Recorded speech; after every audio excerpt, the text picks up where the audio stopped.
Hi everyone, I'm Evangeline here at etrailer. Today we're going to be talking about toilets, specifically the Dometic Portable Camping Toilet.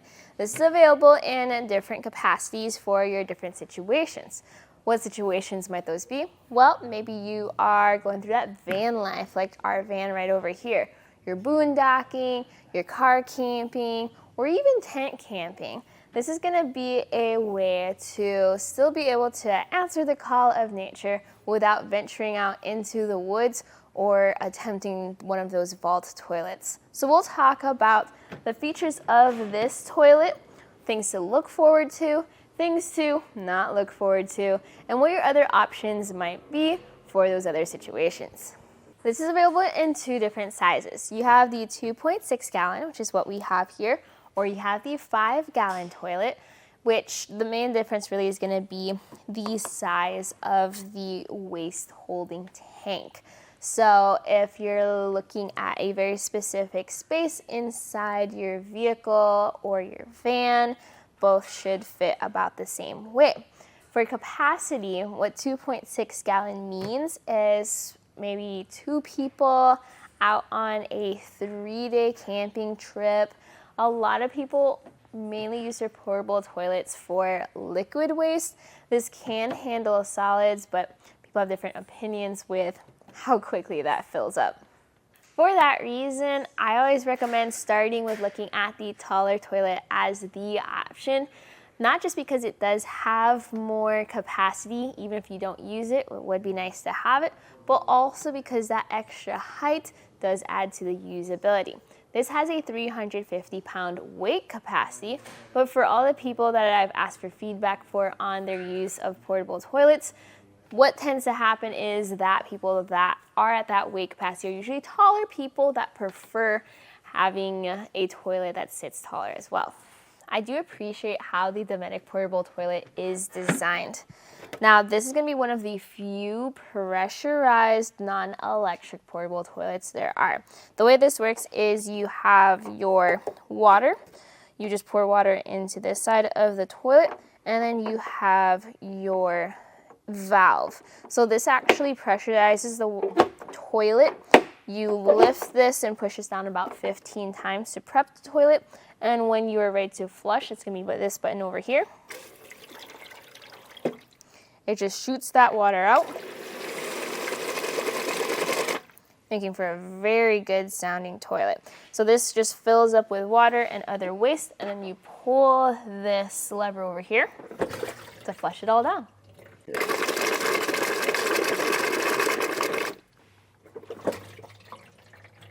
That experience right there reminds me a lot of airplane bathrooms. So there's pros and cons to that as well. The pro is you're really getting as much of the waste out of that toilet bowl ready to flush. The downside is that whenever you do fill up this toilet, you have to pressurize it every single time. The other downside is that it's not as rationed of an experience. So once you have this all pressurized, you can press that button as long as you want and flush as long as you want, versus other portable toilets where each flush is a rationed portion of water. But also, it's up to you to decide if that function really is a bad thing. A lot of the different features here in this toilet really point towards one of the most comfortable and clean design toilets in our selection, especially the design of the toilet bowl. The depth of that bowl is great. We have this really deep opening here. That way when you sit on the toilet, you know that you're going to have minimized contact with the toilet bowl. Also things like the thickness of the seat, and even with that pressurized water, we don't have any water splashing up and out. For that flush valve, when you do fill it up with waste and water, there is a really nice gasket in there on that valve just to help contain everything. So when we flush things, you're then going to have that waste tank open, and when you close the valve, it just pushes things off. You can see how there is water droplets on there. Push it back in, water droplets are gone. So it's really almost squeegeeing that waste into the waste tank. For ease of cleaning, most of the parts of the toilet are removable. The lid as well as the seat pop off pretty quickly and easily. This is going to be a great way to clean all that off and clean around the edges of your toilet. This is also something I recommend looking into when you need to fill this up again, just because it gives better access to that water port. There may be pressure in that water valve, so when you twist off the cap, just be ready for that. Now that that's off, we're then able to either put a hose up to this, which is a lot easier, or what I like to do is I tend to have water tanks around and I just fill that up with the water tank. I recommend having a water tank that its role is mainly for filling up the toilet, just because you don't want to cross-contaminate drinking tanks with other water tanks. Now, some tips when using this is that if you want to use deodorizer, you can. I recommend not putting it in the freshwater tank, but rather into the toilet through the toilet bowl while that waste valve is open. The reason for that is you don't want any chemicals potentially damaging that valve or the toilet bowl. It'll just go straight into the waste tank. You can use deodorizer, you can use black tank treatment. We have different options available here at etrailer. The next thing is that this is made of plastic, which is helpful for keeping it clean and disinfecting it. We do have toilet disinfectants available here at etrailer as well. The downside to that plastic is it also can streak pretty easily. So my recommendation there is to put down a strip or two of ideally RV toilet paper, because that disintegrates faster than home toilet paper does, and having that there will help when you have solid waste to reduce streaking and to make it a little bit easier to clean up. Now, there isn't a freshwater indicator, so you can't really tell if your tank is full or not other than looking through that port, but there is a waste tank indicator. So we're just going to keep that valve open. I'm just going to dump a bunch of water in here and you'll see that indicator fill up. Now, it isn't a color-coded indicator. It does rely on just the water and seeing the water in the tank. So those are all great features, things to look forward to when using a portable toilet and how well it does its job. Now it's for the part that we don't always look forward to, and that's going to be emptying the holding tank. Ideally, you'll want to go to a dump station. Those dump stations tend to have a hole in the ground which you can pour your holding tank into. The second option is going to be going to a home style toilet and pouring your toilet in there. That's the option that we are going to do today. To start this process, I first recommend by bringing the entire toilet to a spot where if it leaks, it's fine, meaning not on a rug or on your bed. The next thing I recommend doing is just giving the toilet bowl just a good shake to make sure that all of the water that may be in the bowl goes down to that flush valve, and then flushing everything down. And an extra precaution, go ahead and get a rag and clean up that area. And then I take that lid off so that I have a spot to put that toilet top. You then go behind the tank, pull on that lever there, which then allows you to lift the entire system up and off. There's this little knob here. I'm going to make sure that's turned to the closed position. We're then going to grab our toilet and go. If you did this all right, you should be able to walk around and carry the tank without any spillover. Now we're in just a normal bathroom, and I do recommend using gloves and making sure you're sanitary as you are going through this process. I have this full of fresh water, so I'm not too concerned about it. If it was actual wastewater, I'd be a lot more careful because there is some droplets around our tank here. Now, I've turned our spout over away from the tank, turning our cap over. There is some water on that inside. And then this is gonna be how I dump it into either that hole at the dump station or into an actual toilet.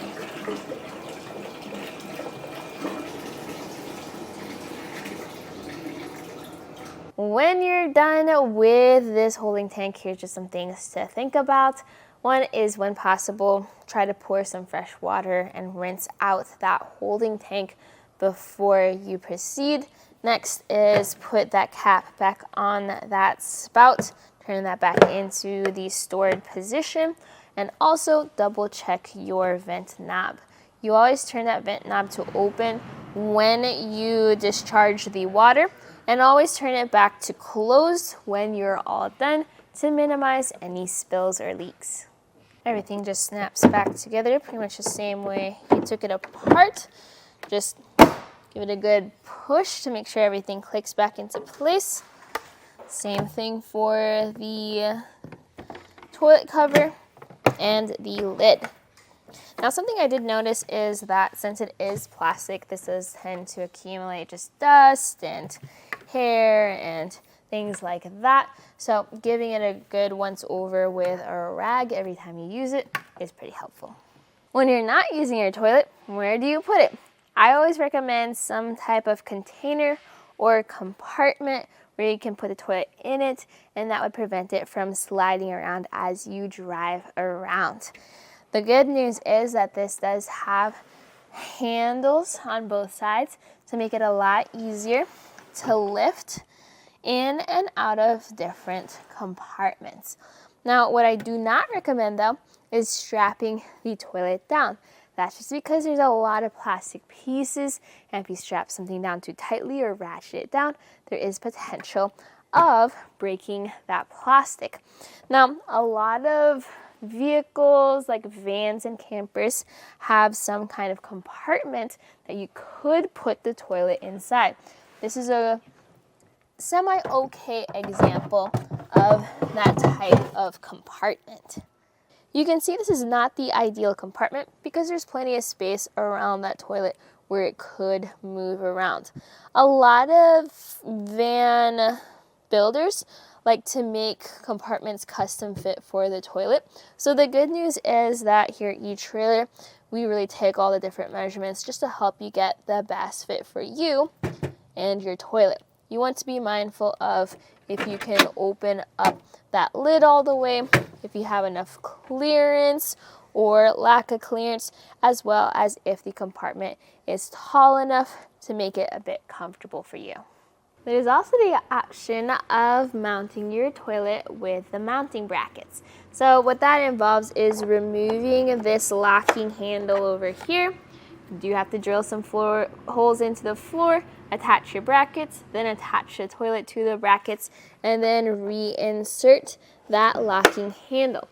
Just something else that if you do have a firm and sure spot for your toilet, might make it a little bit easier to store.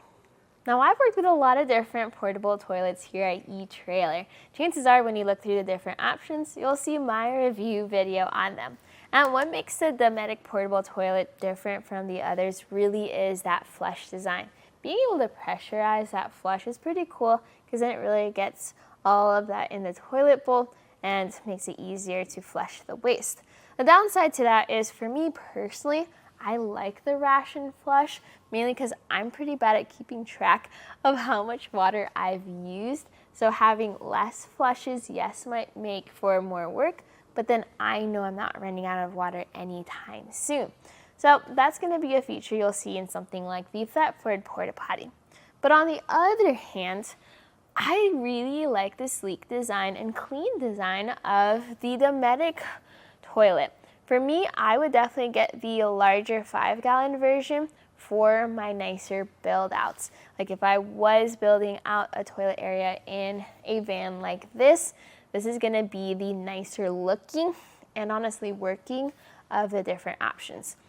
High quality all throughout, from the flush valve to the different gaskets and to the way that this mounts. So it does depend on your priority for toilets with which one you do get. Now there's plenty of options out there. You could go from as simple as using a bucket or packing out bags to a portable toilet to a cassette toilet that's semi-permanent to an RV toilet for your real big build out. But for emergency situations, boondocking, as well as you just need a toilet and you can't quite go out into the woods, this is going to be a really good option for you.